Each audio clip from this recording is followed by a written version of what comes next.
Hey everybody, I'm so excited to be here. Thanking Gabriel for having me. My name is Dr. Sawsan Jaber and I am an educator of 28 years. I consider myself a global educator because I've worked in several countries and many states, and I continue through my consulting to work with people all over the world, which is super exciting. I am currently an English department chair at Maine West High School in Illinois, and I consider myself an equity strategist. I am a daughter of Palestinian refugees, and I feel like that adds tons to my identity and charges much of my work in equity in schools and a lot of my fight for justice for all kids in our world, and really shapes my push for us to reshape our schools to consider them as platforms and conduits to shaping global citizens for our future that can heal our world and do the hard work that's necessary to be able to do that. First and foremost, I want to thank you for all the work that you're doing. And secondly, you said you've worked in various locations throughout the world. Yes. Tell us where. Give us a little bit of background. I've lived in Dubai and Abu Dhabi and worked there for 8 years when they were at the climax of shaping their curriculum and writing their own standards and creating a curriculum that was specific to the UAE. And so I led a team with 256 schools to write the standards for the country with people from 14 different countries. And that was probably the most enlightening experience because I got a glimpse into education from 14 different countries that were at, they were like great in what they were doing, and everybody had an area of expertise, and I got to be on this like high, very powerful, high dynamic, like high performing team. And so that was life-changing for me. I've worked in Jordan, I've worked with schools in South Africa, I've worked with schools in Malaysia through my consulting, I've worked with schools almost everywhere in Palestine, I've worked with refugee camps in educational spaces there as well. I've worked with schools in Syria. I've worked with schools in Lebanon. So I've worked in schools schools everywhere. I've consulted with international teams that had people from all different countries with specific goals that they were trying to accomplish in curriculum writing and strategic planning and looking at needs analysis and things like that. And so, yeah. Okay, so you bring something to the table that not a lot of educators do. I started my teaching career in California, San Diego specifically. Moved to Arizona, Southeast Phoenix in 2005, and then 2016, we moved from Arizona to San Antonio, Texas. When I got to Texas, to our district, I was floored at the lack of perspective that I saw. I felt like I was going back in time. That doesn't even put a dent into the amount of work and where you've gone in and the perspective that you bring to the table. You're seeing things from around the globe. You're not seeing things from one particular district, one particular entity. You're global. And it's your consulting that you're able to do this through, right? Yeah, well, I grew up in Brooklyn. And so snap. I grew up in a community that was very diverse to begin with. And then my life journey took me from Brooklyn to New Jersey to Illinois. And when I moved to Illinois, I felt like the redlining of Illinois sheltered people and siloed them so intentionally that the racism was such a real thing. And a lot of it was the lack of humanity that people had for each other because they never engaged with each other day to day. And so that's what really kind of made me open my eyes to there has to be a better way for us to bring the world into our classrooms and bring our kids into the world. And technology is that conduit, right? Like that makes it gets rid of physical borders, time and space, and we are able to engage with the entire world and get our students to really think about global things, because at the end of the day, everything's interconnected. Look at global warming. We're facing one of the hottest summers historically. I mean, we just had our religious pilgrimage in Saudi Arabia, and over 1,000 pilgrims died because of the extreme heat. It's the first time that ever happens.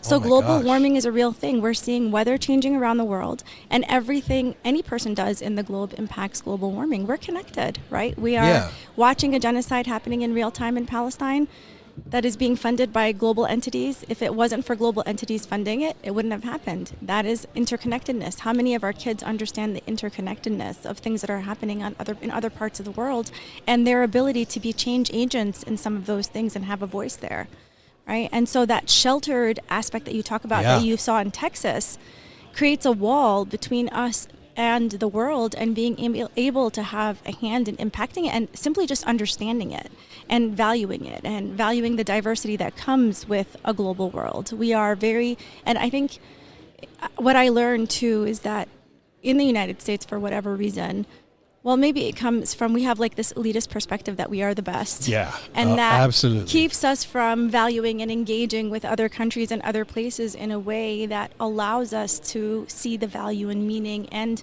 maybe even look at, even in from an educational perspective, but not just limited to an educational perspective, that there are things happening in other parts of the world and they're doing it better than we are. And we can learn from that, and we can collaborate, and we can enlighten each other, and we can give and take from some of those global entities. And so that is a lot of kind of the direction that a lot of the work that I do with schools, and in my own school, the curriculum that we write it's shaped entirely around how do we get kids to really become global citizens and understand their role in their local context, but also understand their role in that global context as change agents, and as not just people who exist, but people who have ability to change and empower and just choose their own path, instead of, like here in the United States, many of our Black and brown students have a path that's chosen for them. Oh, yeah. And it's a trajectory that they never picked. And for many of our Black boys particularly, it's the school to prison pipeline that's existed. That's exactly what I was going to bring up. The school to prison pipeline, yeah. It's existed since the 1920s, right? Since Birth of a Nation became the first major film picture to criminalize Black men. And so we've had this problem since the beginning of time. It just looks a little bit different today, but it still exists. And so how do we empower, how do we give our Black and brown young men the tools to be able to choose a path for them that's different than the one that society has chosen for them, and to craft a future that looks different for their kids? Yeah. You know, you're touching upon some subjects that are near and dear to my heart. You walked by Matt Joseph over there, who's doing the live podcasting. He's actually my publisher. He owns the X Factor EDU, and he reached out to me to write this book. I don't think I've ever told Matt this, so if you're listening, Matt, I apologize, man. He approached me about writing a book. He said, I'm starting a publishing company. I like what you're doing. I see what you're doing. I'd love to amplify your voice. My gut instinct was no. I didn't want to write a book. And my wife had been telling me for quite some time, you need to write a book. You need to write a book. And my mindset was, if I write a book around educational technology, which is one of my passions, if I start including tech tools and things like that, as soon as I publish the book, it's going to be outdated because the apps are going to be updated. What was now free is now paid. Now that feature doesn't exist. That company bought them out or what have you. So I was like, no, I don't want to do that. And then I told Matt, let me get back to you.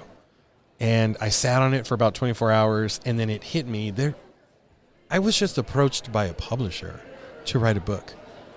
The audacity of me to say no. This book will outlive me. This book can potentially be in the hands of my grandchildren. My kids can hold this book. And the one thing that was at the forefront of this entire experience was I want my kids to see the good that is happening, the good that can be. Everything I do on social media is related to my work with education. I have a passion for cooking with and for my family.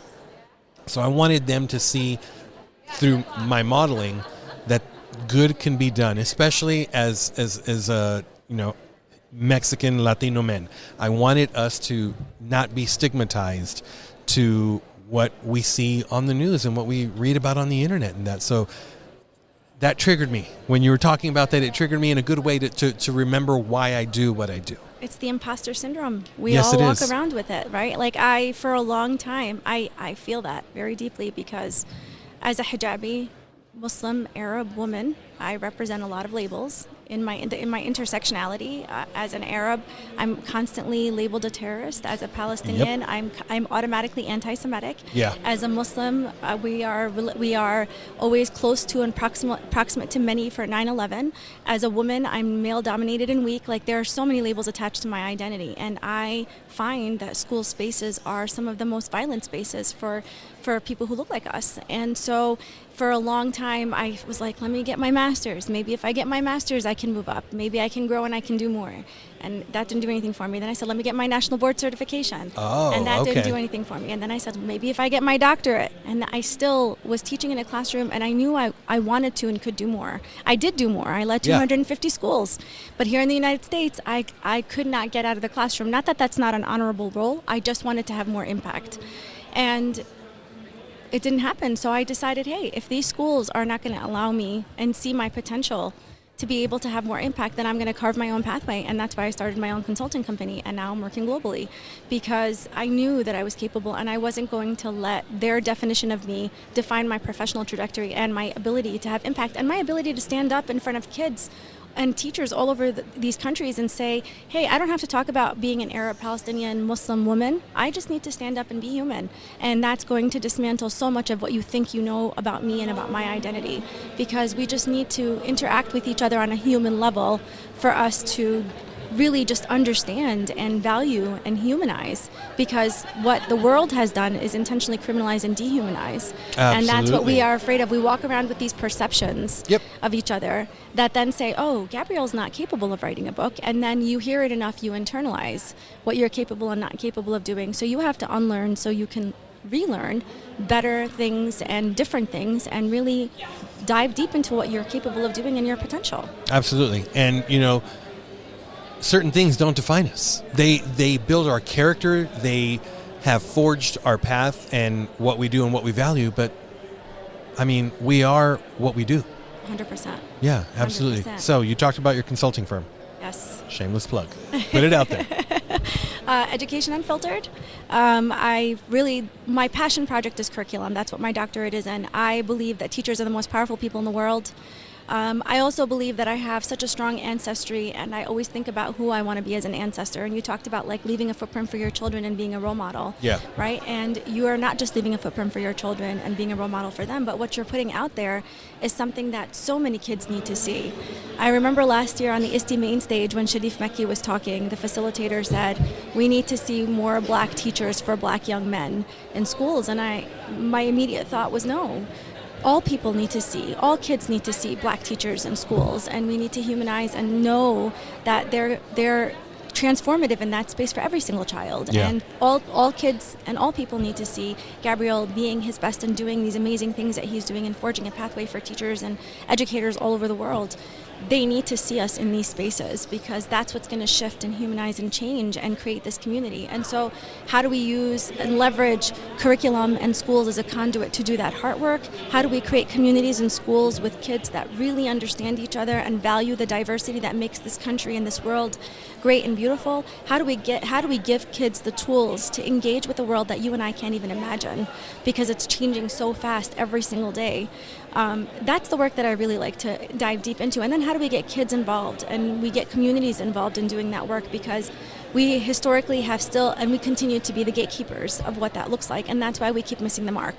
And so in a lot of my work, and if you saw me present last year at the ISTE main stage, my students were with me. It's the kids doing the work. It's the kids determining what that looks like for them in their spaces. And the curriculum that we're writing is a curriculum that is completely mapped to the Sustainable Development Goals, so that every student is familiar with every single Sustainable Development Goal and the United Nations goals internationally, and able to engage with those in authentic and meaningful ways. That is so powerful, and that's going to be the first step in dismantling what you described when you said you went to Texas and people were so provincial. Yep, yeah, absolutely. So with that being said, I would love for you to share a story in which you saw the change. You saw the mindset shift, whether it be in students, in adults, or something. Is there something that you're comfortable sharing that where you saw that transition happen and you saw humanity? Yeah, I wish for everybody who was here last year, I had 3 students who talked about 3 of their own personal stories. I teach in a primarily Mexican community. Okay. We're in a very affluent area of Illinois, because we are situated next to the airport, O'Hare Airport, so we get taxes from O'Hare. But our community is primarily a lower socioeconomic demographic. We have primarily first-generation Americans. A lot of our students are immigrants to the United States, and so a lot of multilingual students, a lot of students who are navigating a new space in a new country with a language that's new and a system that's new. And teachers who are primarily, there's a demographic divide, white affluent teachers who don't understand the kids that they teach. And so a lot of the work that we did, and this is a school, my previous school that I taught in for 5 years, I worked with the same group of students for 2 years in a row, and they were able to really do a deep dive into first understanding their own identity, because you can't understand the world if you don't know yourself. And know yourself beyond the lens of what the world and who the world says you are, but really know who you are. Like, who are you? Where do your values come from? What values do we inherit from our families? What values do we develop as a result of our lived experiences?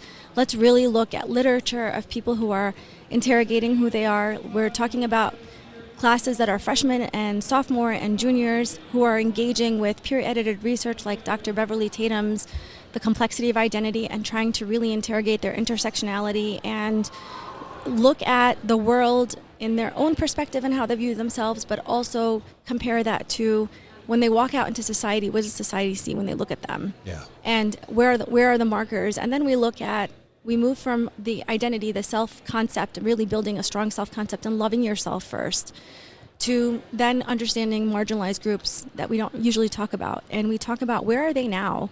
And then we talk about how did we get here? And we start with Native Americans, because so many people don't know the reality of Native Americans today. And we live in a country where we talk about Native Americans as if they're history, but they're still very much present, and they're living in the most dire circumstances. The average age span of a Native American is 40 years old, and they're living in extreme poverty, and the suicide rate is one of the highest suicide rates. I've done some research on that. Alcoholism, suicide. And it starts at the age of 5. And it's like if you do a deep dive into that, it's just unacceptable, right? And these are the native people to this land. Yeah. How are we accepting that this is their condition? What are we doing about it, right? And so we start there, and we look at Native American reservations today, and then we backtrack and talk about all the ways that we got here historically as a country, and then start to ask, what else don't we know? Who haven't we talked about? What stories don't we hear, right? Like Juneteenth just became public knowledge a couple of years ago. Yes, it was, yeah. And the minute it became public knowledge, we made it illegal for so many schools to even talk about it. So now it's a national holiday that many kids don't even know about and understand. Because they can't. Right. And why was it hidden for such a long time? And what else in our curriculum is intentionally erased and hidden? And so we start to interrogate and ask questions, and the kids think about even doing research as a form of activism and elevating things that are very important to their primary, like their local context through research. And then we reach out to, and then it's like, okay, the question that I ask the kids is, now that you know, what are you going to do with what you know? Yeah. Now what? Yeah. So because we can't, you're either if you know all this and you're not acting on it, then you're complicit. So we need to now develop the tools to be able to make change. And make change sometimes means reclaiming your own narrative. Telling your story is a form of activism. It does not have to be picketing and being in Capitol Hill and doing things that are, but just write a story that really elevates a character that looks like you in a way that is not stereotypical. That is something that you're putting out into the world that's going to change and shift the narrative around your identity. That is a form of activism. Create an art piece. Do a dance. Write a spoken word art. Let's just think about all the different ways that you can be a change agent, and then put it out into the world. We want a real world audience. Create a podcast. Yeah, and that's what we do. We've created podcasts. We've created TikTok videos, educational TikTok videos. We've done PSAs. They've reached out to community members and looked at, like, for example, urban planning in our city, and how urban planning is literally to keep certain people out of certain sides. There's no sidewalks in certain parts of town. They've looked at the history of sundown towns in the Franklin Park area in Illinois. Just great research. And then they go out to college. And if you talk to these students, I have students that have reached out to me 2 or 3 years after they've left my classroom, and they are changing their college scenes. They are active in the world. They are writing poetry. They are making music. They are doing things, and all of it is rooted in identity, social justice, and just changing our world for the better. It's either global advocacy and global warming and environment. It's social justice oriented. I have kids that are part of the encampments for Palestine now. I have kids that are like talking about and engaging with people that are in jail, and just doing some really great work. This has become their life calling, in addition to whatever it is that they're passionate about. And so I can give so many stories and so many examples of students who have left this space who I know I know I've taught a future president. I know it for a fact. Okay. Who's going to come in and change our country for the better. Like, these are kids who know what their calling is and recognize their civic responsibility as human beings in this world, and they recognize the power in their own voices that we have stripped historically, and they're kids who don't represent the status quo, who don't represent the kids that we have historically said can be successful in our spaces, because they'll tell you this is the first time that we felt that we had a voice and we can be seen. One of my students wrote a poem and she said, I didn't have a seat at the table, but now I am the person who's running the table. That was a line in her poem, and it was just such a powerful moment for her. She said, I was invisible and I didn't know who I was, and now I know not only who I am, but who I am and how I can change the world. That's a thing of beauty right there. I mean, I feel like I could talk to you for hours about this, and I would love to, maybe next year, ISTE, if we can, I'm not sure if you're going to planning on bringing students, if you've even thought that far ahead, but I would love to have a group conversation about this. But there's nothing more that I want to do than just give you a round of applause for everything that you are doing and spreading that humanity across the globe. I mean, you're Brooklyn to Indiana, or to New Jersey first, to Indiana, but now you're doing this on a global level. And I applaud you for that and everything that you are doing. How can people connect with you and your consulting and anything else that you want to put out there? Yeah, I am on SJ Educate on X, on Instagram, and Sawsan Jaber on Facebook. I'm very active. My students are very active on social media. That's how we share out a lot of our stuff. And so if you want to see what's happening, because we're changing every day, it's literally, I call it reading the world. So our curriculum is the world and the kids that are in my classroom, and we teach and go by, we don't have like a set curriculum. We have certain things and skills that we know kids need, and those change as time changes and as the world progresses. And so keep up with us on social media, and that's where I'm probably most active. My email is educationunfiltered@gmail.com, and that's another way that you can reach me. I don't have a website yet because I don't consult full-time. I do have a full-time job, and so I do consulting usually primarily in the summers and during the weeks and times where I'm able to. My job, I'm very lucky that I have a district that's very understanding and very supportive of my work, and so my main job is Maine West, and my side job is my consulting. So I don't have a website or anything yet, but those are the ways that I think you can keep up and connect if you would like to connect. All that information is going to be in the show notes, ladies and gentlemen, so don't worry about stopping your walk, pulling over on your drive to write this information down and connect with Sawsan, but all that information is going to be in the show notes. That way you guys can check it out. And I do have one last question. I had a couple questions, but I'm just going to narrow. I'm going to get straight to it. I asked this about 90% of the guests. You're from Brooklyn. Or not, you're not from Brooklyn. You were born and raised in Brooklyn, you said, right? Yep. Corn tortilla or flour tortilla? Quite possibly the most important question you're going to be. Definitely corn. You're a corn tortilla? Yes. I love it. I'm team corn as well.